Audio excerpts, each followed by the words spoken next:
तो ये next topic जो हमारा है वो है प्रॉब्लम विद इंटरव्यूज़ के इंटरव्यू में क्या प्रॉब्लम आ सकती हैं। इसमें कुछ चीज़ें हैं, मतलब ये है कि जिस वक्त हम कस्टमर के साथ डीलिंग करेंगे या कस्टमर के साथ इंटरव्यू करेंगे, जो एक कस्टमर या स्टेक होल्डर्स हैं जितनी भी जिनको हम सॉफ्टवेयर डेवलप करके या बना के दे रहे हैं, उनके साथ इंटरव्यूज में क्या क्या प्रॉब्लम आ सकते हैं, ये उनकी ज़रा डिटेल हम स्टडी करते हैं। एप्लीकेशन स्पेशलिस्ट में use language to describe their work that is not easy for the requirement engineer to understand. कि फॉर एग्जांपल कोई एक पर्सन है जिसने अपनी वर्डिंग में, अपनी टेक्निक में एक एप्लीकेशन लिखी है कि मुझे सॉफ्टवेयर इस तरह से चाहिए। लेट से कोई लायर है, लेट से कोई डॉक्टर है, लेट से कोई इंजीनियर है, लेट से कोई ऐसा पर्सन है, कोई एडिटर है, किस तरह का पर्सन है जिसने अपनी लैंग्वेज में या अपनी टर्म्स एंड टेक्नोलॉजीज़ में अब एक एप्लीकेशन तैयार करके दी है कि मुझे ये सॉफ्टवेयर चाहिए, वो समझना थोड़ा सा प्रॉब्लम हो सकता है। Interviews are not good for the understanding domain requirement engineer can not understand specific domain terminology इसमें प्रॉब्लम हो सकती है। लेट से वो कहते हैं, लेट से वो ये कहना चाह रहे हैं कि मुझे एक सॉफ्टवेयर में ब्लैक बॉक्स चाहिए, या वो कह सकते हैं बैकलॉग चाहिए उसका, या फिर वो ये कह सकते हैं उसके एक साइड अप चाहिए मुझे, या ये कह सकते हैं मुझे स्क्रॉल बार चाहिए। लेट से वो आप एक विंडोज़ पेज जनरेट करना चाह रहे हैं, वो चाहिए स्क्रॉल बार चाहिए, वो स्क्रॉल बार को अपनी टर्मिनोलॉजी को और कोई और वर्ड यूज़ करता है, तो आपके लिए वो प्रॉब्लम है समझना। तो इंटरव्यूज़ में ये प्रॉब्लम हो सकती है। उसके बाद some domain knowledge is so familiar that people find it hard to articulate and think that it's not worth articulating. वो कुछ चीज़ें ऐसी होती हैं जो चीज़ें को ओवरलैप कर रही होती हैं चीज़ें, उस ओवरलैपिंग की बात पता चलता है कि वो जो मांग रहे हैं वो एक्चुअली वो चीज़ नहीं है।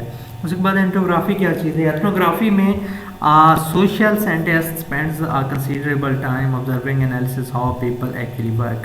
तो पहला काम इसके अंदर ये है कि एथनोग्राफी का बेसिकली ये वर्क है कि साइंटिस्ट जो एक डिज़ाइनर है या साइंटिस्ट है जो सॉफ्टवेयर बनाना चाह रहा है, उसको पहले चाहिए कि वो उस इन्वायरमेंट में रहे, लोगों को एनालिसिस करे, लोगों के साथ बातचीत करे ताकि उसे पता चले वो किस तरह काम करते हैं। People do not have to explain the articulate their work. वो एक्चुअली किस तरह से काम करें उसके लिए थोड़ी प्रॉब्लम होगी, वो अपने ओरिजिनल वर्क को या ओरिजिनल काम को नहीं बताएंगे।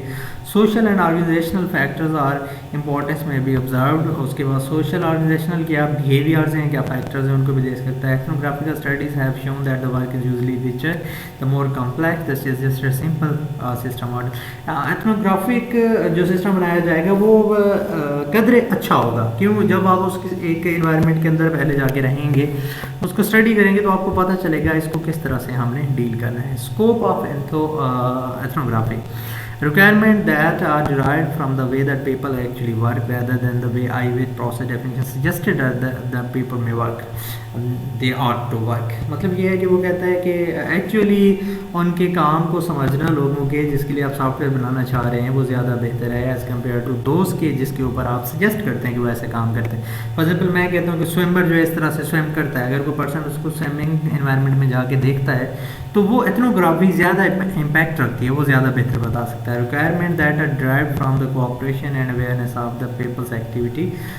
ये रिक्वायरमेंट्स जो उनकी एक्टिविटीज़ की से ड्राइव की जाती हैं ये ज़्यादा इफेक्टिव है। Ethnography is effective for understanding existing procedures इनके process but can not identify new features of the system. मतलब जो सिस्टम पहले से एग्जिस्ट कर रहा है उसकी एथनोग्राफी उसके लिए तो अच्छी है, यस ऑफ कोर्स, लोगों के एनवायरनमेंट को समझने के लिए अच्छी है, जो सिस्टम वो यूज़ कर रहे हैं उसको समझने के लिए अच्छी है। हाँ, अगर सिस्टम न्यू बनाना है, उसकी कैटेगरी चेंज करनी है, उसके अंदर कोई चीज़ न्यू हमने ऐड करनी है, तो उसके लिए इफेक्टिव नहीं हो सकता सिस्टम ऐड करने के लिए।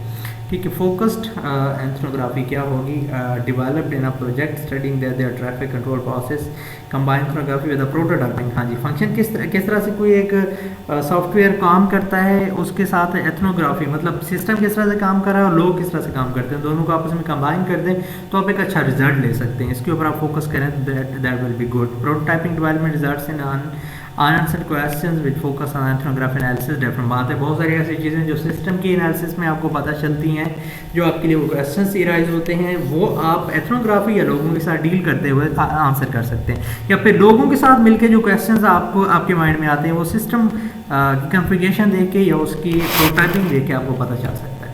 ये देखें यहाँ पे एक ग्राफिकल रिप्रेजेंटेशन है उसकी एथनोग्राफी एनालिसिस। उसके बाद उसकी डिब्रीफिंग मीटिंग है, debriefing number of focus ethnography है, प्रोटोटाइप एवेल्युएशन है, सिस्टम प्रोटोटाइपिंग है और फिर जेनेरिक सिस्टम डेवलपमेंट है। ठीक है। सिस्टम अगर जेनेरिक सिस्टम डेवलपमेंट है तो उसकी सिस्टम प्रोटोटाइपिंग की तरफ फोकस रखेगा कि सिस्टम प्रोटोटाइपिंग एक्चुअली है क्या, और प्रोटोटाइपिंग एवेलुएशन के दरमियान आप सिस्टम प्रोटोटाइपिंग पे भी फोकस रखेंगे और फोकस एथनोग्राफी। हमने दोनों अभी थोड़ी देर पहले बातें की कि प्रोटोटाइपिंग और एथनोग्राफी को कंबाइन करते हुए हम कोई अच्छी चीज़ यानी कि उसकी एवेलुएशन कर सकते हैं उन दोनों की, जिसकी बेस पे हम कोई सिस्टम जनरेट कर सकते हैं। सो ये एथनोग्राफी और प्रोटोटाइपिंग एनालिसिस इसको कहते हैं। उसके बाद स्टोरीज एंड स्नैरियोज क्या होते हैं। Scenarios and user stories are real life example how the system can be used. ये स्टोरीज और स्नैरियोज ये वो रियल वर्ल्ड एग्जांपल्स हैं जो आपको यूज़र बताएगा किस तरह से हो सकता है, इस तरह से वो काम करते रहें, और वो डिस्क्राइब करती हैं कि सिस्टम किस तरह वो उनके काम को डिस्क्राइब करते हैं। सो दे आर द डिस्क्रिप्शन है वर्क ऑफ द पीपल, कि उनके पार्टिकुलर वर्क को या पार्टिकुलर टास्क को किस तरह से वो उसको एग्जीक्यूट करते हैं वो उसकी होती है। फोटो शेयरिंग द क्लासरूम ये एक एग्जांपल है, इसको आपने स्टडी करना है कि यहाँ पे आपको पता चलेगा। एथनोग्राफी ये एक पूरी एग्जांपल है, इसको आप स्टडी करके आपको ये चीज़ आपके माइंड में आएगी कि लर्निंग एक कॉन्सेप्ट था जिसके अंदर फ़ोटो शेयरिंग इन क्लासरूम। इसको स्टडी करके आपको पता चलेगा कि एथनोग्राफी और प्रोटोटाइपिंग का आपस में किस तरह से लिंक है, आप इसको देख सकते हैं। उसके बाद स्नैरियोज क्या चीज़ें हैं। Structure form of the user story. अब स्नैरियोज स्टोरी वो है जो उनका रियल वर्क है, उसकी डिटेल है, ठीक है। अब उस डिटेल को हम एक स्ट्रक्चर्ड वे में जब बनाते हैं तो एक सिनेरियो बनता है जो कि डिस्क्राइब करता है स्टार्टिंग सिचुएशन को, उनके नॉर्मल फ्लो ऑफ इवेंट्स को, और फिर उसके बाद क्या गलत हुआ है उसको, for information about the current activities, अब क्या चल रहा है और फिर नेक्स्ट क्या होने वाला है। इन सारी चीज़ों को जनरेट करने के लिए हम क्या बनाते हैं, दैट इज कॉल्ड सिनेरियो। हम इसको सिनेरियो कहते हैं। अगेन ये अपलोडिंग फोटो ये उसी के एक एग्जांपल है। इनिशियल अजम्पशन क्या है, नॉर्मल क्या है, और कंप्लीशन एंड पे क्या होगा, फोटो अपलोड हो जाएगा। तो ये चीज़ें थी जो हमने डिस्कस की, जहाँ से हमें पता चलता है कि हमारी रिक्वायरमेंट इंजीनियरिंग प्रोसेस के अंदर क्या क्या चीज़ें ज़रूरी हैं। ये चीज़ें जो हमने यहाँ पे डिस्कस की, इंटरव्यूइंग हो गया, स्नैरियोज हो गई, स्टोरीज हो गई, और ये चीज़ें these are very important in requirement engineering और प्रोसेस। जी, इसके अलावा जो नेक्स्ट लेक्चर है हमारा इंशाल्लाह उसको नेक्स्ट में फिर हम स्टडी करेंगे नेक्स्ट टॉपिक को। ये यहाँ तक कोई क्वेश्चन हो तो फिर आप लोग पूछ सकते हैं।